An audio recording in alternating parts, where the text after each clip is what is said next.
বন্যার খবর জানতে এখন যাচ্ছি ফেনী সোনাগাজী এলাকায়। সেখানে আছেন আমাদের স্পেশাল করেসপন্ডেন্ট হাসান মাহমুদ। আমরা সরাসরি যুক্ত হচ্ছি তার সঙ্গে। হাসান, যেহেতু বন্যার পানি কমছে ধীরে ধীরে, তো যারা ঘরবাড়ি ছেড়েছিলেন তারা তাদের বসত ঘরে ফিরে যাচ্ছেন কিনা এ বিষয়ে কি তথ্য আছে আপনার কাছে?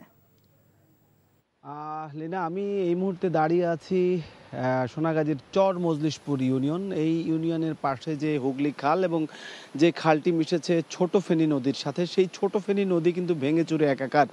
এবং এই জায়গাটিতে যে বাঁধটি ছিল আমার পেছনে, দেখতে পাচ্ছেন যে দুই পাড়ের মাটি ভেঙে বাঁধটি কিন্তু একেবারেই চৌচির হয়ে আছে, অর্থাৎ গাছপালা যা আছে সবই কিন্তু এখন খাল এবং নদীর সংযোগ স্থলে পড়েছে।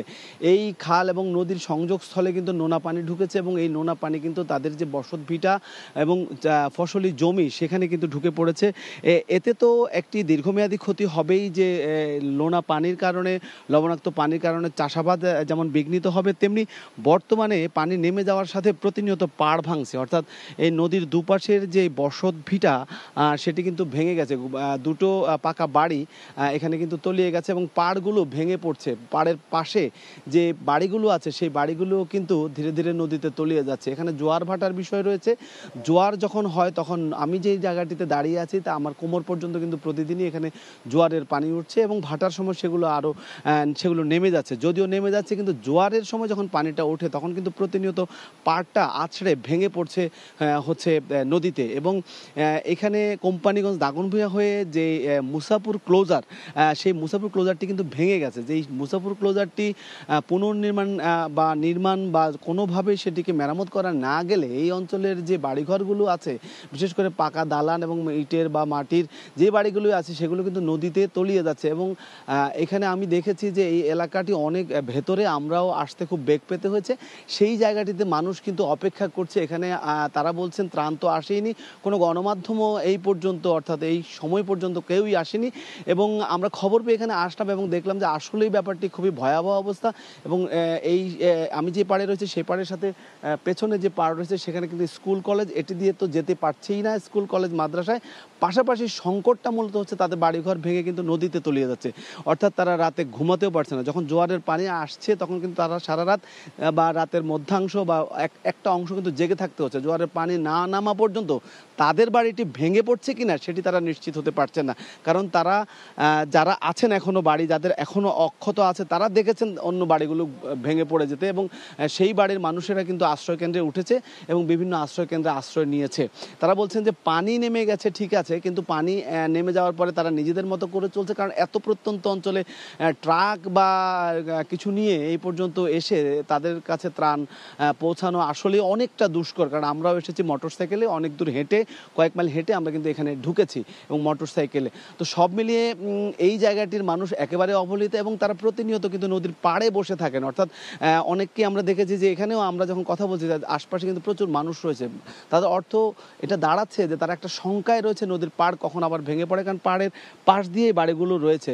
এই নদীর পাড়টি প্রায় 500 মিটার দক্ষিণে ছিল, সেটি কিন্তু এখন একেবারে বাড়ির পাশে চলে এসেছে এবং 4-5টি বাড়ি তলিয়ে গেছে। এবং আমরা আমাদেরকে নেওয়ার চেষ্টা করছি, যেহেতু দুর্গম অঞ্চল, যে বাড়িগুলো তলিয়ে গেছে এবং ভেঙে পড়ে গেছে সেই বাড়িগুলোতে আমরা কিছুক্ষণ পরে যাব এবং সেই বাড়িগুলোর মানুষ কিন্তু চলে গেছে। সব মিলিয়ে এই মুসাফপুর সোনাগাজীর এই অঞ্চলে কিন্তু মানুষ অনেকটাই অসহায় হয়ে পড়েছে এবং তারা ফেনী সোনাগাজী এলাকা থেকে জানছিলাম সেখানকার বন্যা পরিস্থিতির খবর। দর্শক, এবারে বন্যার আরো খবর জানতে আমরা সরাসরি যাচ্ছি কুমিল্লার স্থানীয় প্রতিনিধি মাহফুজ নান্টুর কাছে। মাহফুজ, বন্যায় ক্ষতিগ্রস্তরা চাহিদা অনুযায়ী ত্রাণ পাচ্ছেন কিনা এই বিষয়ে কি তথ্য আছে?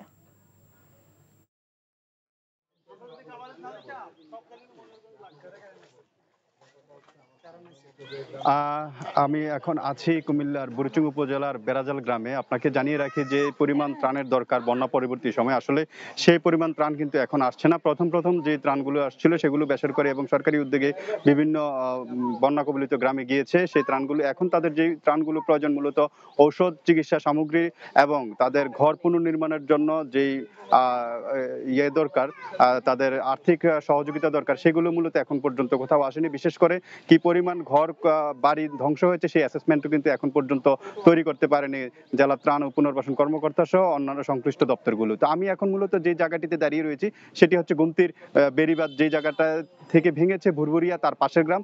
এই গ্রামে এসে দেখলাম যে এখন বন্যার পানি সরে যাওয়ার পরে কিন্তু ভেসে উঠেছে সেই ক্ষতচিহ্নগুলো। আমি নিশ্চয়ই আপনি আমার পেছনের রাস্তাটা খেয়াল করলে দেখবেন যে পুরো রাস্তাটাই ভেঙে চৌচির হয়ে গেছে এবং এরকমই পুরো যেই 4-5টা উপজেলা প্লাবিত হয়েছে বন্যার পানিতে, পুরো 5-6টা উপজেলার রাস্তাগুলোর চিহ্নই কিন্তু প্রতিনিধিত্বই কিন্তু করছে এই রাস্তাটাও। এখানে আমরা এসে খবর নিলাম যে এই এলাকার 10টি গ্রামের মানুষ এই রাস্তাটা দিয়ে চলাচল করে এবং বন্যার পানির তোরে এই রাস্তাটা একেবারে ধ্বংস হয়ে গিয়েছে বলা যায়। এবং এটা পুনর্নির্মাণ না করলে কিন্তু মানুষজন এই যে পাশের জমিতে যেই পানি জমে রয়েছে সেই জমি দিয়ে কিন্তু তারা এখন যাতায়াত করছে। আর বিশেষ করে ত্রাণের যে কথাটা বললেন, এখন এই বানভাসী মানুষের জন্য দরকার ঔষধ এবং তাদের ঘরগুলো পুনর্নির্মাণের জন্য পর্যাপ্ত পরিমাণ আর্থিক কিংবা অন্যান্য যে সহযোগিতাগুলো। লিনা, এই ছিল বন্যার সর্বশেষ পরিস্থিতি।